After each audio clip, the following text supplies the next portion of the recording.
Mag sulfate we talked about, I'm sure. And, yes. Hypertensive disorders, huh? What did we say was a cure? Delivery, right? Okay.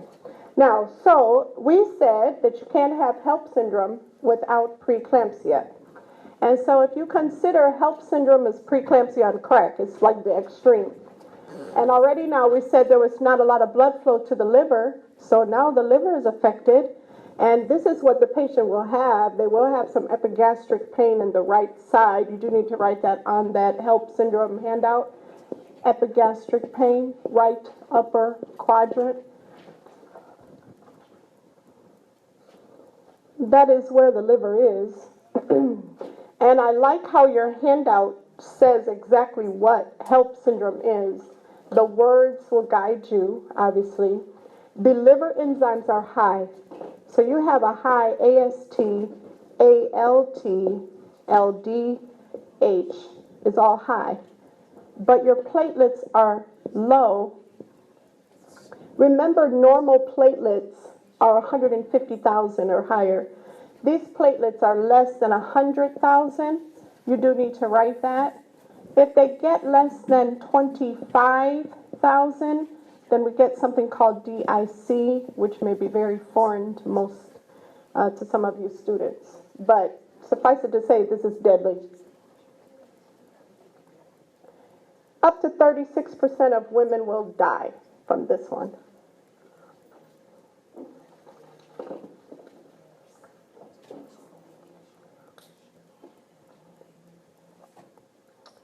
Now, this patient, because again, there is no HELLP syndrome without preeclampsia, your highest priority is magnesium sulfate.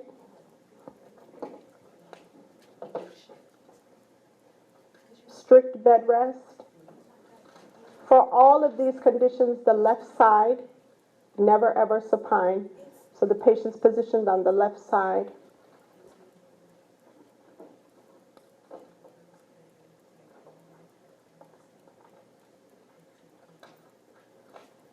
And we don't care how many weeks this patient is. The youngest in terms of weeks, because this occurs after 20 weeks. The youngest, earliest in the weeks that I've delivered, 23, which is generally incompatible with life. But I have to deliver this baby because she will die. So the only cure is delivery.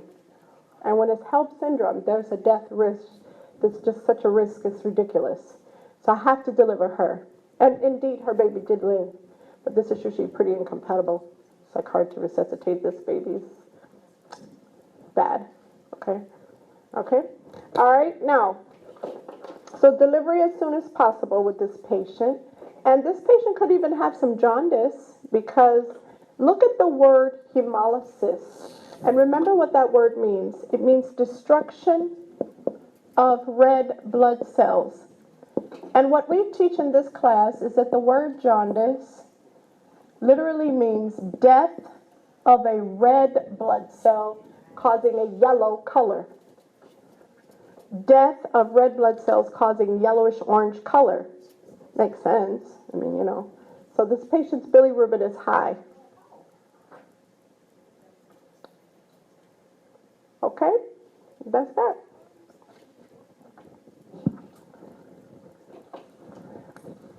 So that's that. Now, as we move through the little packet, you have the next page has probably prenatal care or some shit. I don't know.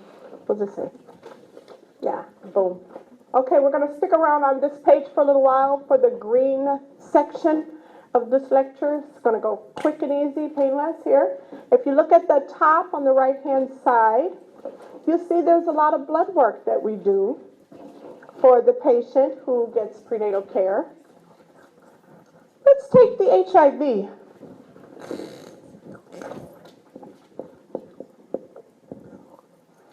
All patients, as a standard of care, need an HIV test during pregnancy. So imagine my disgust when I had a patient transfer their care to my practice, and I got her prenatal records, there was no HIV on it.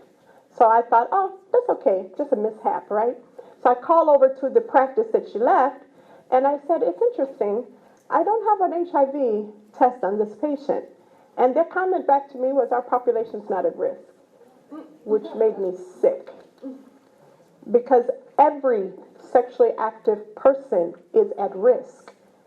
And I was talking to the doctor a while back, and I was telling him how I would get pastors whose wives were HIV positive.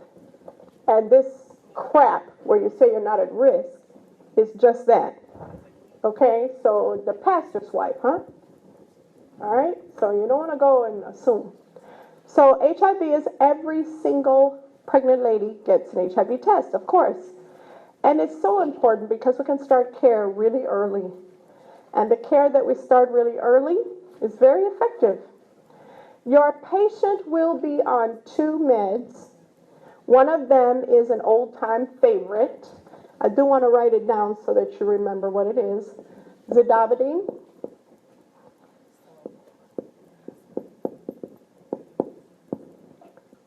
And nevirapine.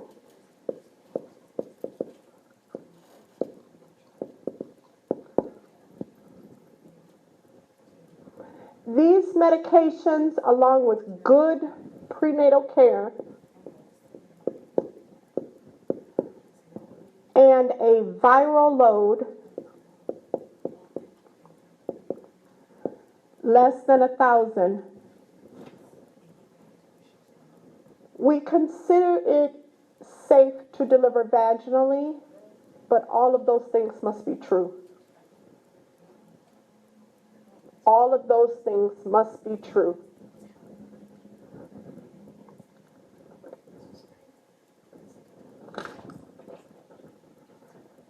Otherwise, a C-section is best. We leave it up to mom. We already know that planned, scheduled C-section gives you the lowest risk.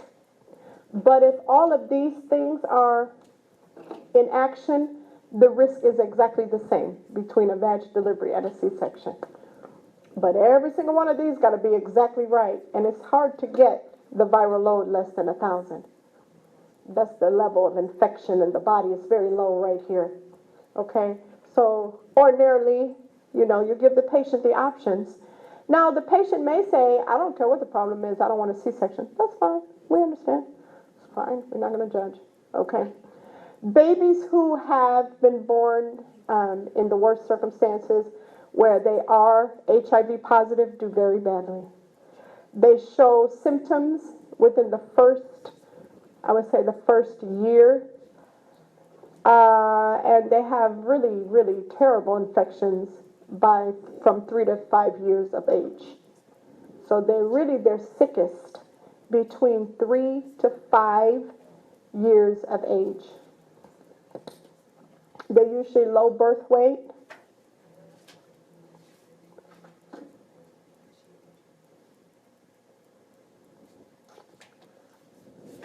The babies will all initially test positive, but that will be maternal antibodies, so we don't call it reliable till after 6 months.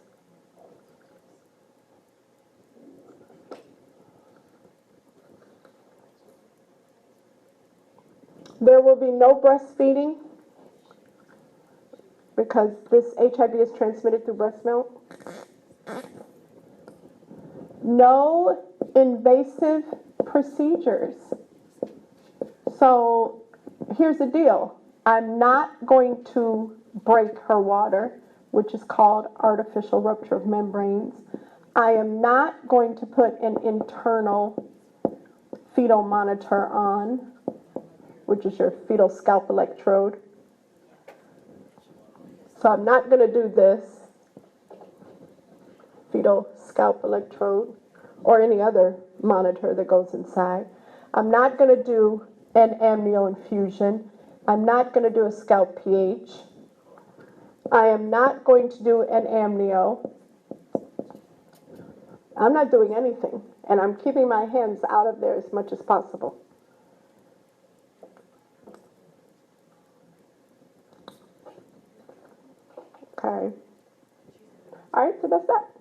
Diabetes and pregnancy.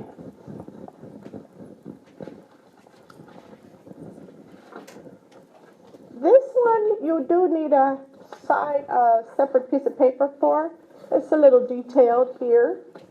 And I want you to write on your separate piece of paper, first trimester, second trimester, third trimester. I want you to remember you need less insulin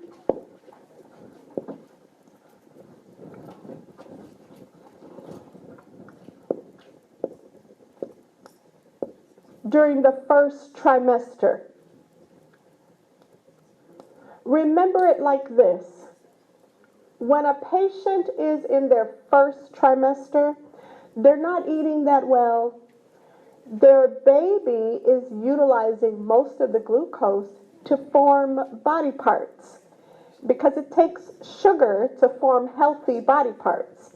So you don't need as much insulin because your blood sugar is not really that high. And so we get away with a very little bit amount, okay? However, here you need to make sure you know the placenta is mature. And it is putting out human placental lactogen. And all you had to know about that hormone, which is produced by the placenta, is it will feed the baby even if you starve yourself to death. Lactogen means milk. Human placental lactogen, baby's milk essentially, produced by the placenta in case you starve. When was that necessary? It's called a holocaust. The parents, the beautiful women who went into the Holocaust pregnant unknowingly, their babies were 6-7 pounds because the placenta will feed you even when you don't feed yourself. And obviously they were starved. So they had healthy babies. Crazy. But that's called life. That's what God would have it be. So he's going to make you survive no matter what, hopefully. Okay? Now, so placenta being mature is going to produce more HPL, human placental lactogen. The reason why you kind of want to remember that word lactogen is you may remember from 1600 that lactogen, milk, is a sugar. So now you have more sugar. So you need more insulin. Not to mention, you are bigger. Your baby's bigger. Remember, too, that sugar crosses the placenta, even though your maternal insulin does not. So sugar crosses the placenta, but insulin does not. The baby is going to get fatter and fatter. It's like a little sumo wrestler. It's a juicy baby. Because sugar crosses the placenta. Insulin doesn't. So the baby's just going to get bigger and bigger and bigger. The patient who's pregnant and a diabetic already, so she started out a diabetic, now she's pregnant, she's going to have more highs and more lows. Instability, which is always very bad. So this is someone who's a diabetic already, and now they're pregnant. She's going to have a roller coaster ride, more highs and lows. This patient has more birth defects. As you know, that's called congenital anomalies. Specifically GI and cardiac. More fetal anomalies, GI, cardiac, and neural tube defects.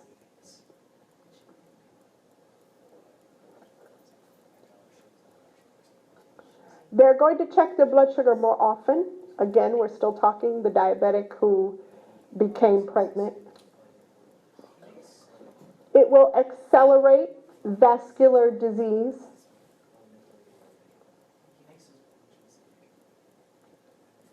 In labor and delivery, they get an insulin pump because labor is a stressor, so they need more insulin a lot of times. So in labor and delivery, they get an insulin pump. Postpartum, no more insulin. We really stop it abruptly.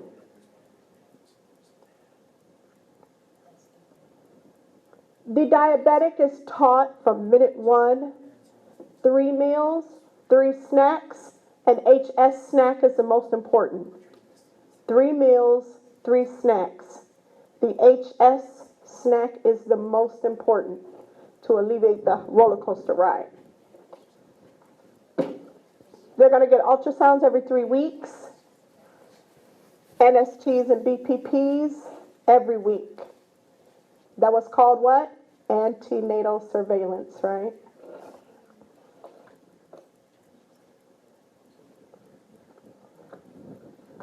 This patient will never see the due date. We will deliver them before that. They will get an amnio starting around 34 weeks for lung maturity.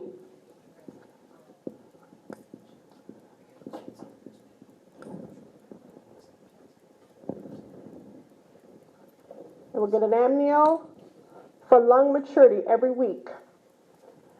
And the day it's mature, that's the day I'm delivering you. The very day it's mature, time to have a baby. And no, you're not leaving the hospital without one.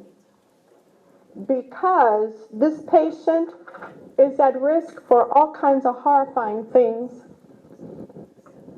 IUFD being the worst.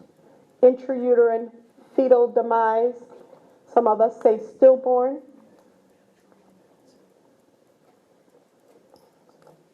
Intrauterine fetal demise. Some of us call it stillborn.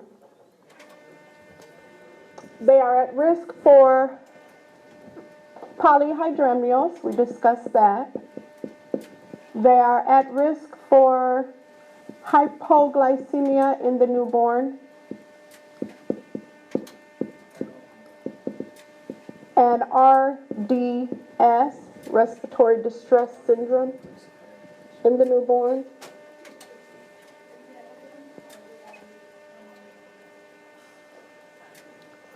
I want to say something about the RDS that's pertinent because mommy and daddy don't know. But what happens is these babies get really big. Sumo wrestlers, they're really, really fat, juicy babies. Like 12-pounders, 10-pounders, 11-pounders, routinely. And it's deceiving to mommy and daddy because the baby looks really big. Oh, look at that. No. These big babies have RDS. And the reason for that is because insulin, if you have a baby, if you have a mother who's a diabetic, the surfactant, and I want you to write that word down because it's going to play a role later.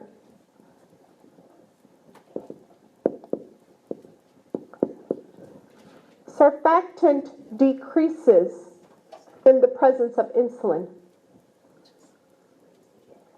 Surfactant decreases in the presence of insulin. So there's more RDS with a diabetic mom, and she's got to give herself insulin. So they're big, but they don't do very well breathing. They don't even do well eating. It's ridiculous. Okay? Now let's talk about the GDM. Oh, one more thing under the pink list here. You see the little pink list? I want you to put a couple more things that's really kind of big deal. We already said anomalies. This mother's at risk for more anomalies, babies with anomalies. But you want to remember some bad things here. One of the worst, of course. Well, something that leads to it. We'll just say macrosomia, which is LGA, large for gestational age. But they could also have an SGA if there's some vascular disease. And then the worst thing on earth, in my estimation anyway as a provider, is shoulder dystocia. Oh my God, right? Shoulder dystocia. The shoulders are stuck even though the head is out. And it is the worst thing any of us as providers and any of you as patients can go through.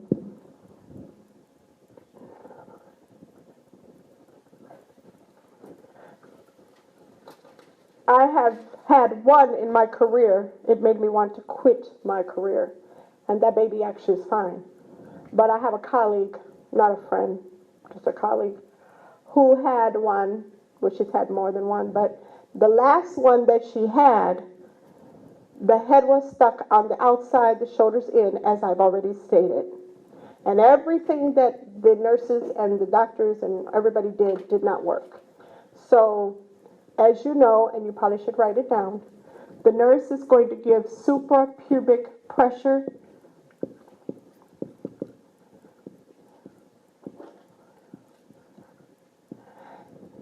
after she puts the patient in McRoberts position.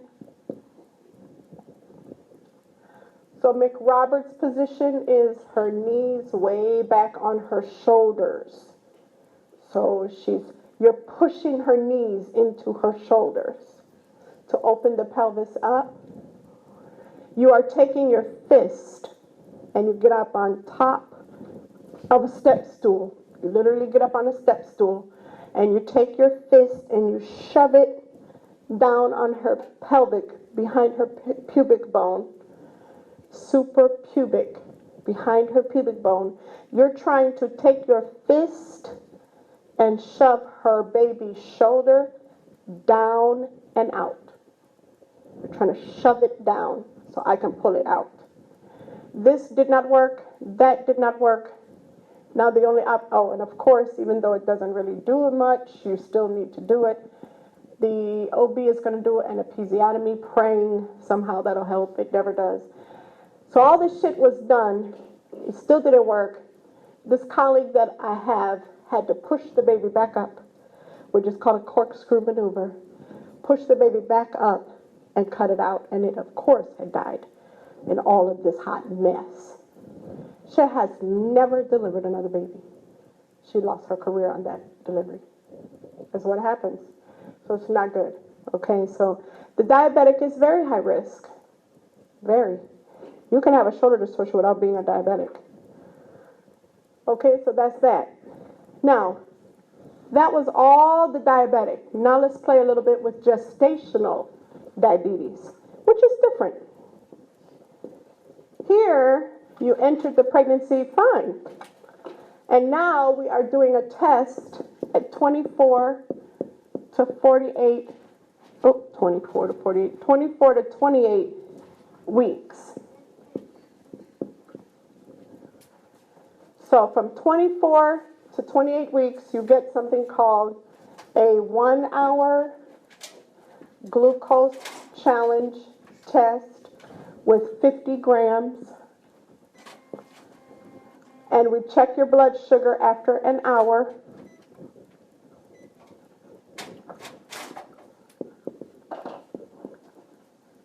If greater than 140, now you need an additional test called a 3-hour.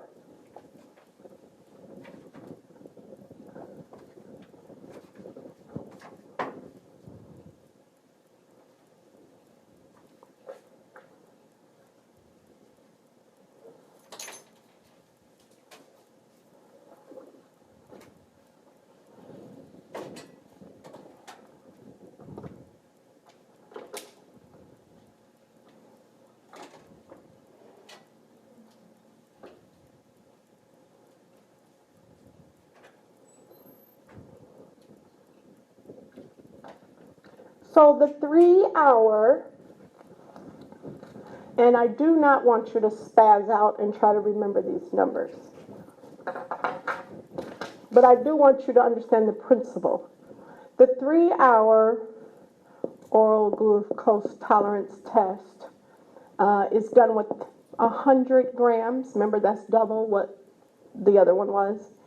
We do a fasting blood sugar, a 1-hour, a 2-hour, a 3-hour, and if any two are abnormal or any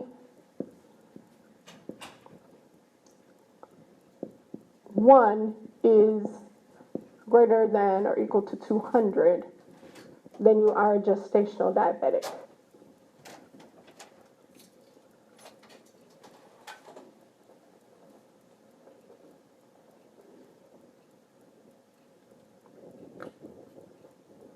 So if any 1 is greater than 200, boom, you're gestational diabetic.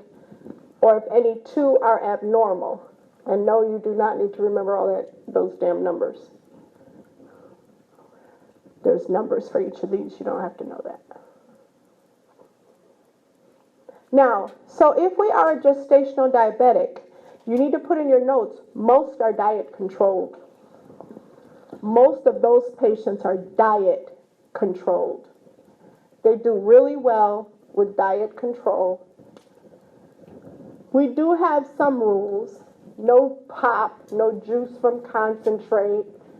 Stay the hell away from juice, period. And the diets are the same thing. 3 meals, 3 snacks. HS snack is most important. The patient is monitoring her fasting blood sugar and her 2-hour postprandial. And I'm going to write that up here. 2-hour postprandial means after meals, 2 hours after meals. I do want you to know these numbers. I want you to know that if the fasting blood sugar is greater than 95 and the 2-hour postprandial is greater than 120, then the patient needs insulin. Otherwise, we do diet control.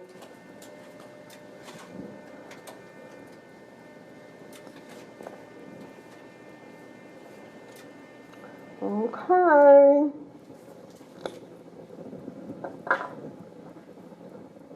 So that's that. Now you should have, let me see what you got, cutie. Oh, yes. On your prenatal one, you should see where it says RH, positive or negative. And then if you turn, you'll see some crap about AFP. See if you have something that says antibody or Coombs. We're going to do that now. And let me find my little antibodies and Coombs.